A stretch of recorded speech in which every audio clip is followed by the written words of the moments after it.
Hello everyone, स्वागत है आप सभी लोगों का शिक्षा फॉर नौकरी के एक और नए वीडियो लेक्चर में, जिसमें आज हम लोग थ्योरी की क्लास को डिस्कस कर रहे हैं। और इसमें टॉपिक रहेगा हमारे पास पौधों में खनिज पोषण की, प्लांट्स में जो मिनरल्स होते हैं, वो पोषण न्यूट्रिएंट्स होते हैं, वो उस टॉपिक को हम डिस्कस करेंगे। UKSSC की विभिन्न पोस्ट के लिए बात करूँ अगर मैं पर्यावरण पर्यवेक्षण और लैब असिस्टेंट की पोस्ट की अगर मैं बात करूँ, तो उन्हीं वीडियोज़ के लिए उन्हीं पोस्ट के लिए ये वीडियो है। बहुत ही इंपॉर्टेंट सेशन है लैब असिस्टेंट और एनवायरमेंटल सुपरवाइज़र की मैं बात करूं तो लगातार हमारे वीडियो लेक्चर हम कंटिन्यू कर रहे हैं अपनी क्लास में। तो अभी हम थ्योरी को कवर करेंगे। इवनिंग में हम 8 PM पर इससे रिलेटेड MCQs, ये जो टॉपिक मैं आपको पढ़ा रहा हूँ, इससे रिलेटेड MCQs डिस्कस करेंगे लाइव क्लास में। तो मेक श्योर आप चैनल को सब्सक्राइब कर लें। वीडियो में जितनी भी हम चीज़ें डिस्कस कर रहे हैं उसका PDF आपको टेलीग्राम पर मिल जाएगा। टेलीग्राम का लिंक वीडियो के डिस्क्रिप्शन में दिया है, जहाँ कर वहाँ से ज्वाइन कर सकते हैं। प्रीवियस जितनी भी हमने थ्योरी क्लास डिस्कस की हैं उसका लिंक भी आई सेक्शन में है। तो अब स्टार्ट करते हैं अपनी थ्योरी सेशन को, जिसमें आज हमारा टॉपिक है बायोलॉजी से पौधों में खनिज पोषण कि प्लांट्स जो होते हैं, प्लांट द्वारा भोजन प्राप्त करने या भोजन निर्माण करने की विधि को हम क्या बोलते हैं, न्यूट्रिशन बोलते हैं। इसको समझते हैं। बहुत ही इंपॉर्टेंट टॉपिक है, वीडियो में लास्ट तक बने रहना। बहुत सारी चीज़ें क्लियर करने वाला हूँ और ये जो हम कॉन्सेप्ट पढ़ेंगे यहीं से सारे क्वेश्चन बनेंगे। कल भी मैंने कुछ क्वेश्चंस कराए थे, जिसमें आज हम चीज़ें डिस्कस करने वाले हैं। बता देता हूँ मैं, जो C3 प्लांट्स क्या होते हैं वो वीडियो में आगे डिस्कस करेंगे। C4 प्लांट्स क्या होते हैं वो भी देखेंगे। कैम प्लांट्स क्या होते हैं, जिसको हम बोलते हैं CAM, ये तीनों के तीनों बहुत ही इंपॉर्टेंट हैं। इनको समझना बहुत ज़रूरी है यार। तो बिल्कुल भी मिस मत करना चीज़ों को, आगे तक देखते रहना। तो बात करते हैं कि पौधों में खनिज पोषण। खनिज पोषण का मतलब होता है न्यूट्रिएंट्स, जो मिनरल्स होते हैं वो कहाँ से प्राप्त करते हैं प्लांट। तो वो भोजन प्राप्त करेंगे, भोजन का निर्माण करेंगे, और भोजन निर्माण करने की प्रक्रिया क्या है, फोटोसिंथेसिस। तो वहीं से पौधों को क्या मिलेगा, न्यूट्रिशन मिलेगा, पोषक तत्व मिलेंगे, जिससे जो है प्लांट्स बड़े हो जाते हैं।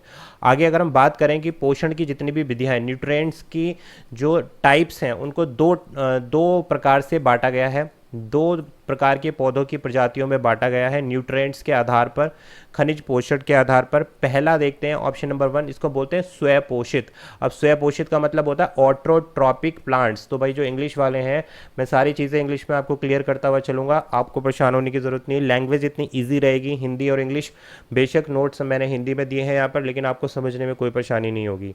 तो स्वपोषित पौधे क्या होते हैं, ऑटोट्रॉपिक प्लांट्स होते हैं। ऑटोट्रॉपिक प्लांट्स वो प्लांट्स होते हैं जो सूर्य के प्रकाश की उपस्थिति में, इन प्रेजेंस ऑफ सनलाइट में, पर्णहरित यानी कि क्लोरोफिल की सहायता से, सूर्य के प्रकाश की मौजूदगी में क्लोरोफिल की सहायता से वायुमंडल की CO2 व भूमि से यानी कि अर्थ से, सॉयल से पानी को ग्रहण कर प्रकाश संश्लेषण द्वारा कार्बनिक भोज्य पदार्थ का मतलब होता है फूड आइटम्स अपने प्रिपेयर करते हैं। तो ये पौधे जड़ों द्वारा भूमि से विभिन्न खनिज पोषकों को अवशोषित करते हैं। खनिज पोषक क्या है, जितने भी मिनरल्स होते हैं हमारे, जितने भी मिनरल्स होते हैं उनको एब्जॉर्व करते हैं। प्लांट्स जो है मिनरल को कहाँ से एब्जॉर्व करते हैं, अपने रूट्स के थ्रू करते हैं। और रूट्स कहाँ होती हैं, सॉयल में होती हैं। यानी कि सॉयल से, भूमि से प्लांट्स जो है, जो वाटर होता है, फोटोसिंथेसिस में वाटर की भी रिक्वायरमेंट है, मिनरल्स की भी रिक्वायरमेंट है, तो वो सारे रूट से एब्जॉर्व करने का काम करते हैं। और स्वपोषित पौधों को ही हम क्या बोलते हैं, ऑटोट्रॉपिक प्लांट्स बोला जाता है। ऑटोट्रॉपिक प्लांट्स मतलब वो पौधे जो अपने भोजन का निर्माण स्वयं करते हैं, सूर्य के प्रकाश की उपस्थिति में करते हैं, क्लोरोफिल की सहायता से करते हैं, जिसमें वायुमंडल से कार्बन डाइऑक्साइड लेते हैं, और भूमि यानी कि अर्थ सरफेस से क्या, वाटर भी लेंगे और मिनरल्स भी लेंगे। तो ये हुई बात ऑटोट्रॉपिक प्लांट्स की। दूसरी बात करें हम परपोषित पौधे, जिसको हम बोलते हैं हेट्रोट्रॉपिक प्लांट्स। तो यहाँ से क्लियर हो रही है भाई। और ये कौन सी कैटेगरी है, न्यूट्रिएंट्स के आधार पर, पोषक तत्वों के आधार पर प्लांट्स का वर्गीकरण जब हमने किया, तो पहली प्रजाति आती है ऑटोट्रॉपिक प्लांट, ऑटोट्रॉपिक पौधे। और दूसरी जो हम देख रहे हैं अभी, हेट्रोट्रॉपिक प्लांट, जिसको परपोषित पौधे बोलते हैं। तो पर्णहरित की अनुपस्थिति के कारण भाई हेट्रोट्रॉपिक अपना भोजन स्वयं निर्माण क्यों नहीं करते, क्योंकि इनमें पर्णहरित नहीं होता। पर्णहरित बोले तो क्लोरोफिल, क्लोरोफिल जो ग्रीन पिगमेंट्स होते हैं वो इन प्लांट्स में मौजूद नहीं होते। अगर ग्रीन पिगमेंट नहीं होगा किसी भी प्लांट में तो वो अपने भोजन का निर्माण स्वयं नहीं कर सकता, फोटोसिंथेसिस की प्रक्रिया में इन्वॉल्व नहीं हो सकता। तो इसकी अनुपस्थिति के कारण ये पौधे अपना भोजन नहीं बना पाते हैं। और ये क्या करते हैं भाई, जितने भी ये कुछ प्लांट्स ऐसे होते हैं इनमें जो कीट भक्षी होते हैं। कीट भक्षी का मतलब होता है कि जो छोटे छोटे हम जो कीट होते हैं, ऑर्गेनिजम्स होते हैं, उनको खाकर अपने भोजन का निर्माण कर लेते हैं। तो कीट भक्षी पौधों में क्या होता है, पर्णहरित की उपस्थित होता है।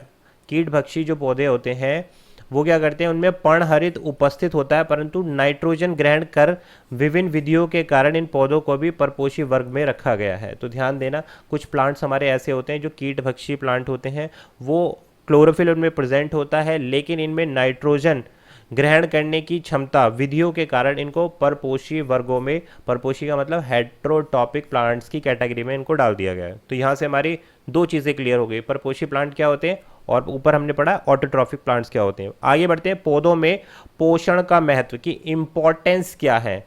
Importance of nutrition in plants. तो ये है हमारा टॉपिक नेक्स्ट। अब इसको देखते हैं भाई, क्वेश्चन आपके बहुत सारे क्लियर होते चले जाएंगे कि पौधों में न्यूट्रिशन, पोषण तत्व का क्या महत्व है, importance of nutrition in plants. तो देखते हैं कि जो डी साउसर हैं, ये कौन थे भाई, ये वैज्ञानिक थे।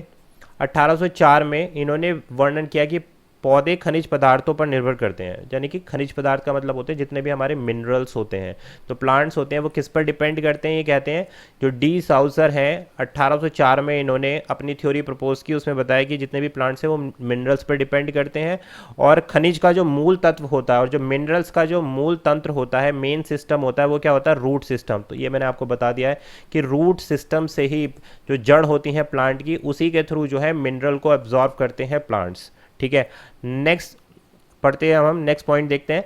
पादप राग का विश्लेषण दर्शाता है। पादप यानी कि प्लांट्स जो होते हैं, प्लांट्स जो होते हैं किस चीज़ के एनालिसिस को बताता है, प्लांट्स जो है राख। राख क्या होती है, जो आपको पता है ना, जो बर्न हो जाते हैं जितने प्लांट्स, तो वो जो ब्लैक कलर की ऐश होती है उसको हम क्या बोलते हैं, राख बोलते हैं।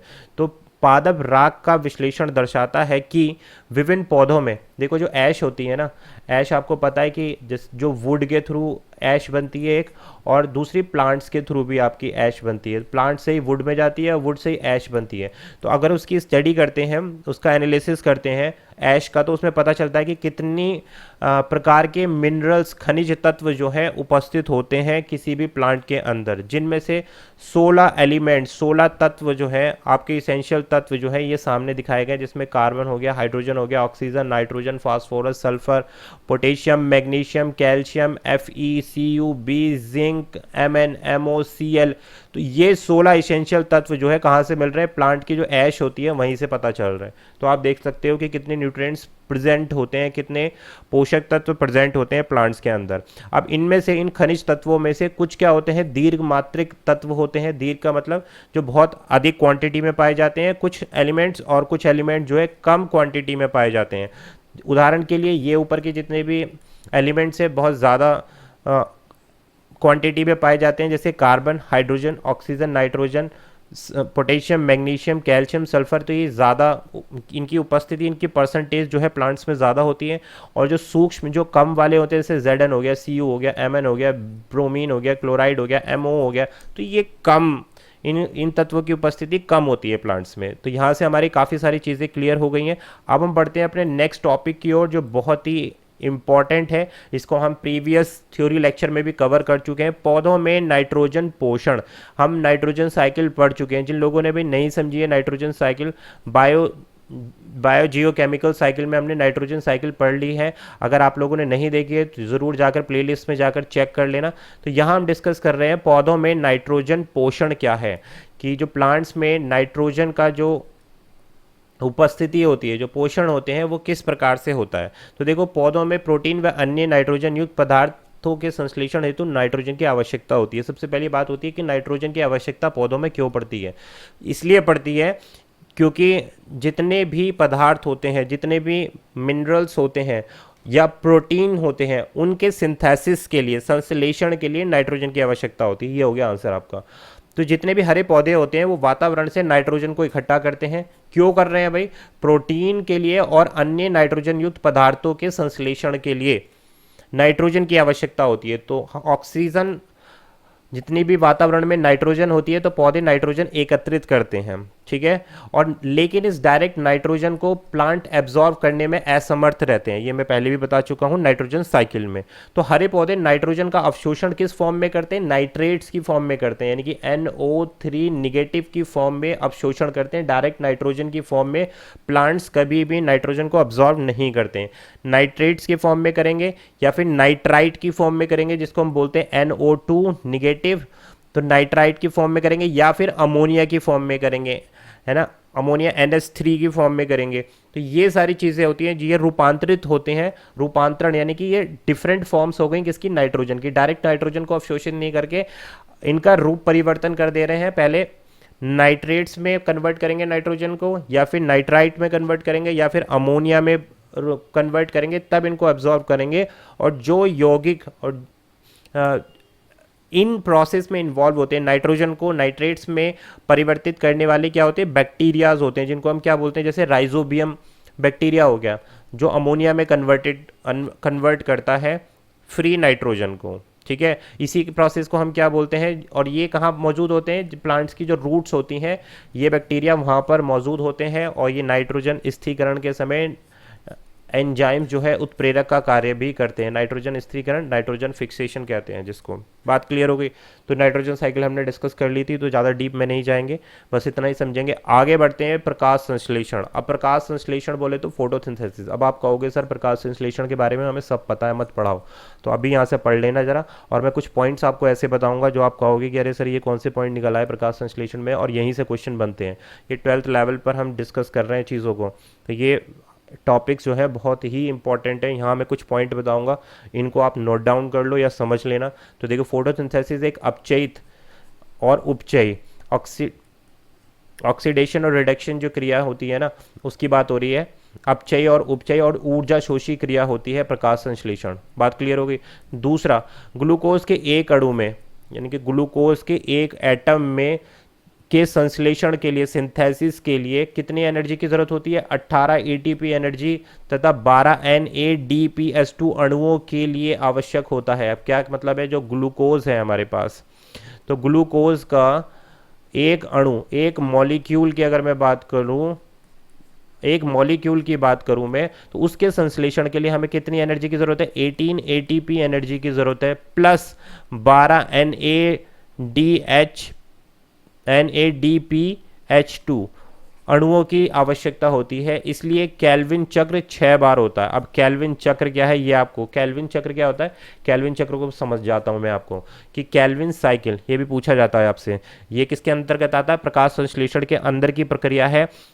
प्रकाश संश्लेषण की जो क्रिया के अंदर क्रिया होती है उसको हम बोलते हैं केल्विन साइकिल। अब केल्विन साइकिल में क्या होता है कि जो कार्बन डाइऑक्साइड है, जो CO2 है, केल्विन साइकिल किसे बोलते हैं? जो CO2 है उसको ग्लूकोज में परिवर्तित करने का काम जो होता है, उसी को चक्र को हम क्या बोलते हैं? केल्विन साइकिल बोलते हैं।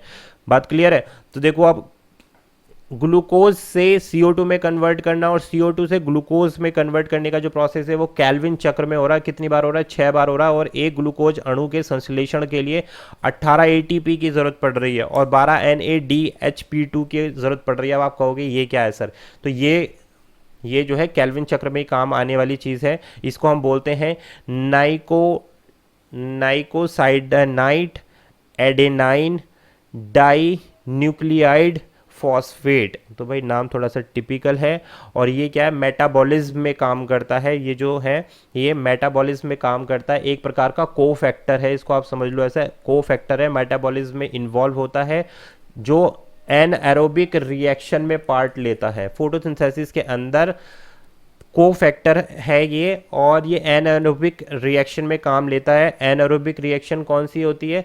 जो मेटाबॉलिज्म में इस्तेमाल की जाती है। मेटाबॉलिज्म में 2 प्रकार की रिएक्शन होती है। जिस पहले बोलते हैं पहली रिएक्शन जो है उसको हम बोलते हैं कैटाबॉलिक रिएक्शन, कैटाबॉलिक रिएक्शन और दूसरा एनाबॉलिक रिएक्शन। तो ये वही है।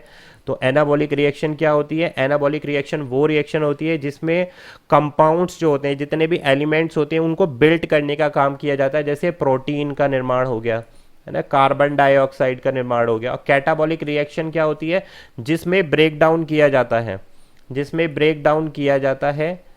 जैसे फॉर एग्जांपल ग्लूकोज का ब्रेक डाउन किया जा रहा है, तो वो क्या हो गई? वो कैटाबॉलिक रिएक्शन हो गई। तो ये हो गई बात आपकी क्लियर। पता चल गया आपको NADPH2 क्या है? भाई ये एक को फैक्टर है जो एनाबॉलिक रिएक्शन में इन्वॉल्व होता है फोटोसिंथेसिस के अंदर। इसको डाइन्यूक्लियोटाइड फॉस्फेट भी बोलते हैं शॉर्ट में। बात क्लियर। अब हम बढ़ते हैं आगे। डाइक्लोरोडाइमेथाइल यूरिया एक शाकनाशी है। ये फोटोसिंथेसिस की सारी विशेषताएं की बात हो रही है। DCMU डाइक्लोरोडाइमेथाइल यूरिया एक शाकनाशी है। शाकनाशी का मतलब क्या होता है? फसलों के साथ उगने वाली जो भी खरपतवार होती है, यानी कि जितनी भी घास होती है जब फसल होती है, तो उसको मारने के लिए जिस केमिकल का इस्तेमाल हम करते हैं उसको हम बोल रहे हैं शाकनाशी, डाइक्लोरोडाइमेथाइल यूरिया। ठीक है, तो इसका इस्तेमाल भी हम करते हैं फोटोसिंथेसिस में। यह प्रकाश तंत्र तथा ऑक्सीजन के विमोचन को संदर्भित करता है।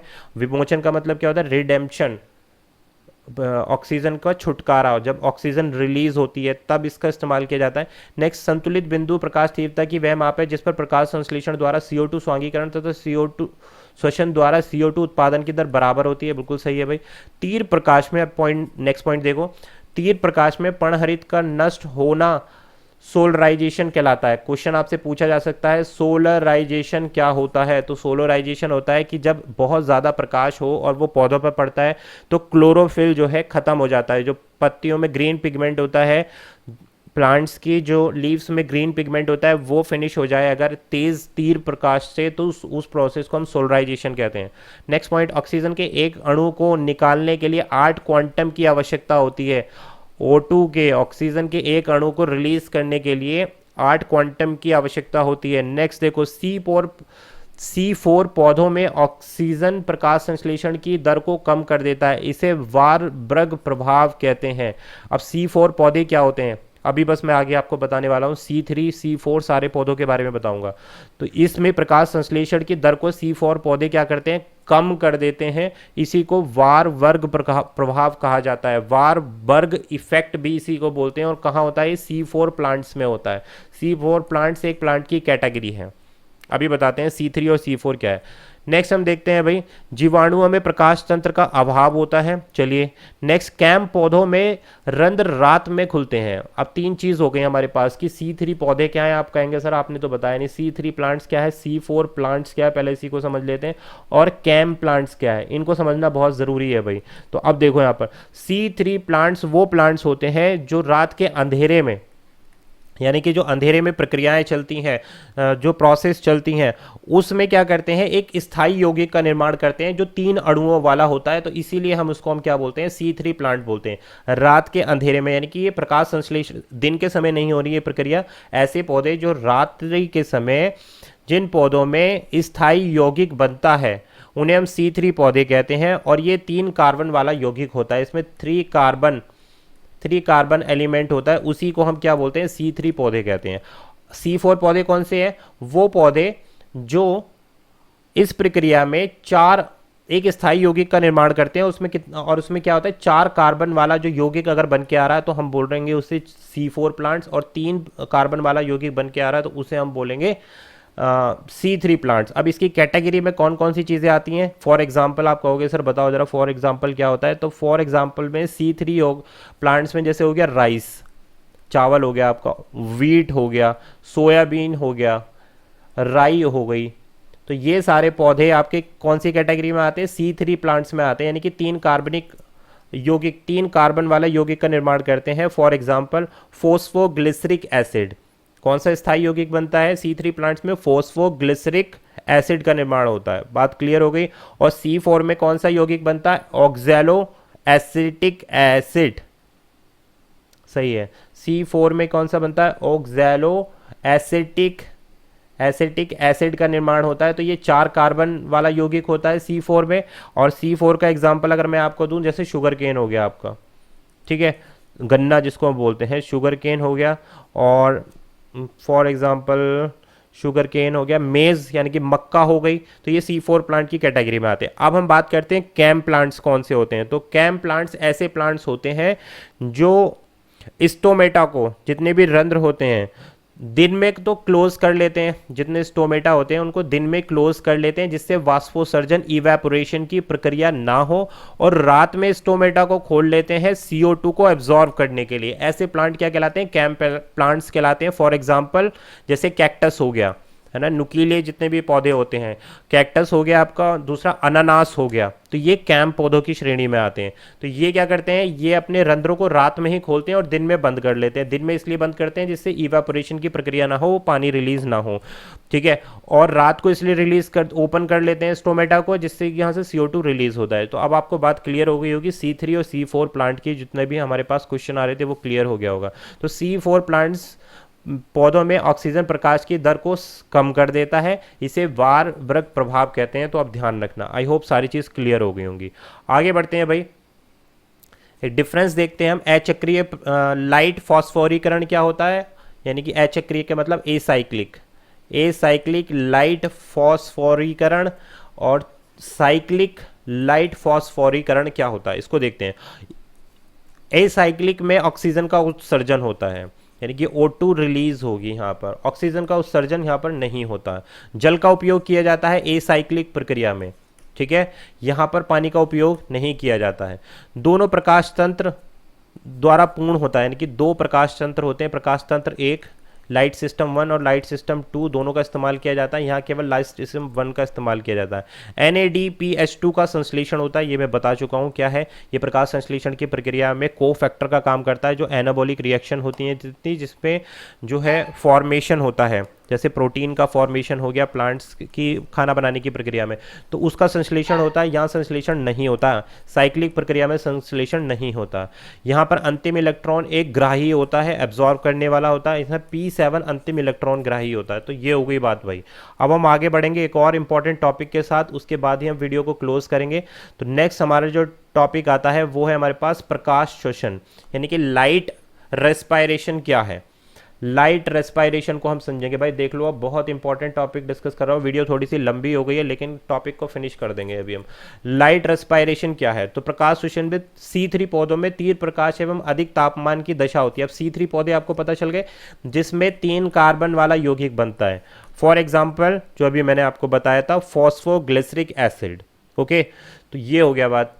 तो इसमें क्या होगा, ऑक्सीजन ग्रहण कर CO2 को निष्कासित करते हैं। ये सब पौधे क्या करते हैं, O2 को एब्जॉर्ब कर CO2 रिलीज, सॉरी, ऑक्सीजन ग्रहण कर, हाँ सही है, इस प्रक्रिया में ऑक्सीजन ग्रहण कर CO2 निष्कासित करते हैं, परंतु ATP का निर्माण होता है। ATP जितनी भी ऊर्जा होती है उसका निर्माण होता है, और NAD का अपचयन नहीं होता है। तो इस चीज़ का ध्यान रखना। प्रकाश श्वसन लाइट रेस्पायरेशन में, लाइट रेस्पायरेशन की बात हो रही है कि क्रिया में जितने भी हरित लवक होते हैं, जो क्लोरोफिल है हमारे पास, माइट्रोकॉन्ड्रिया है, तो ये इन सब की क्या होती है, बहुत मुख्य भूमिका होती है, मेन रोल में रहते हैं। तो हरित लवक की उपस्थिति में राइबोबुलेज फॉस्फेट कार्बोक्सिलेज एंजाइम, जिसको हम क्या बोलते हैं, रुबिस्को बोलते हैं। रुबिस्को कल क्वेश्चन में भी पूछा गया था, क्या था, है ना। तो रुबिस्को ऑक्सीजन की अधिक सांद्रता में ऑक्सीजनेज एंजाइम का कार्य करता है, और राइबोबुलेज जो है ये किस चीज़ का कार्य करता है, ये विघटन करने का, यानी कि ब्रेक डाउन करने का काम करता है। तो ये हो गई बात। अब हम जो आगे बढ़ेंगे वो एक बहुत इंपॉर्टेंट टॉपिक के साथ बढ़ेंगे, पौधों में श्वसन, रेस्पायरेशन इन प्लांट। अब ये आपको काफ़ी पता भी होगा, नहीं पता तो एक बार हम इसको रिवाइज कर लेते हैं कि पौधों में रेस्पायरेशन किस तरीके से होता है। आपको पता है श्वसन, रेस्पायरेशन ह्यूमन बींग्स में भी होता है, प्लांट्स में भी होता है। तो श्वसन जीवित कोशिकाओं में होने वाली ऑक्सीकरण की क्रिया है, ठीक है। ऑक्सीकरण की रिएक्शन होती है ये, जिसमें जितने भी जटिल कार्बनिक पदार्थ हैं, जैसे कार्बोहाइड्रेट्स हो गया, प्रोटीन हो गया और फैट्स हो गई, इनका अपघटन हो जाता है। आदि के अपघटन से क्या रिलीज होगी, कार्बन डाइऑक्साइड रिलीज होगी, वाटर H2O रिलीज होगा और ऊर्जा उत्पन्न होगी। तो ये विभिन्न शारीरिक क्रियाओं के लिए ATP के रूप में संचित की जाती है। देखो ग्लूकोज का जब हम क्या करेंगे, ऑक्सीकरण क्रिया, ऑक्सीकरण क्रिया क्या होती है, वो क्रिया जो ऑक्सीजन की प्रेजेंस में होती है, जैसे ग्लूकोज +6 O2, तो क्या रिलीज हो रहा है, कार्बन डाइऑक्साइड रिलीज हो रही है, वाटर रिलीज हो रहा है, और 686 किलो कैलोरी ATP यानी कि 38 ATP एनर्जी रिलीज हो रही है। तो ये हो गई बात हमारी श्वसन की।